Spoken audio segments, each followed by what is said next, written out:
Money management itu berkaitan dengan seberapa besar sih modal yang kita alokasikan untuk setiap kali kita trading. Setelah menonton Talk with Analis yang dibawakan oleh Kak Ruth, aku jadi tahu bahwa money management itu penting. Jadi, aku harus bisa mengatur keuanganku dengan bijak.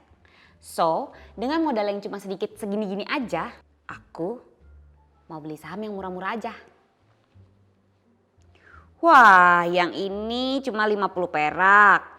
Yang ini cuma 150 perak. Bisa dapat banyak, jadi bisa sekalian diversifikasi portofolio. Hai Kak Sinta. Kaget. Hai Ruth. Gimana nih money managementnya? Sudah bisa diterapin belum Kak? Udah, aku lagi coba terapin. Jadi aku beli beberapa saham yang harganya murah karena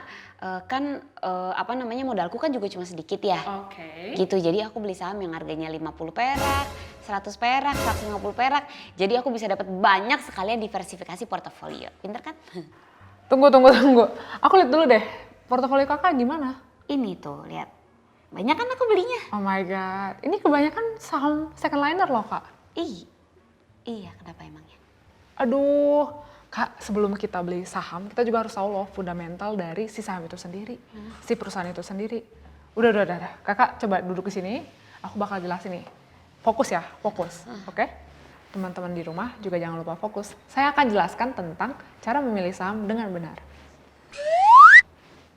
Oke guys, analisis fundamental itu penting banget agar kita nggak kayak Kak Sinta tadi, ngoleksi banyak saham yang lagi murah dan kayaknya cocok-cocok aja nih. Jadi analisis fundamental itu bisa bantu kita untuk memfilter saham-saham yang akan kita beli.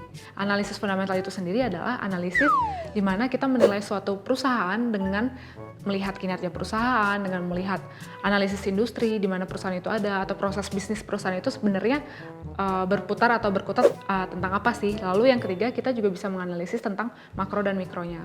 Nah, analisis perusahaan sendiri bisa kita breakdown lagi nih, menjadi analisis kinerja perusahaan itu sendiri, di mana kita bisa melihat dari laporan keuangannya, dari kinerja keuangan perusahaan tersebut. Yang kedua, kita bisa lihat dari manajemen perusahaan ini sebenarnya ngeran perusahaan atau menjalankan perusahaan ini seperti apa ya, biasanya track recordnya baik atau buruk. Dan yang ketiga adalah kita bisa lihat prospek bisnis ke depannya perusahaan ini akan seperti apa. That's why kita penting banget untuk melakukan analisis fundamental. Nah, analisis fundamental ini gak hanya berkutat tentang analisis perusahaan dari sisi keuangan. Keuangan perusahaan ini bagus atau enggak ya? ROE-nya atau return on equity-nya bagus atau enggak ya? Atau perusahaan ini sebenarnya hutangnya bagaimana ya?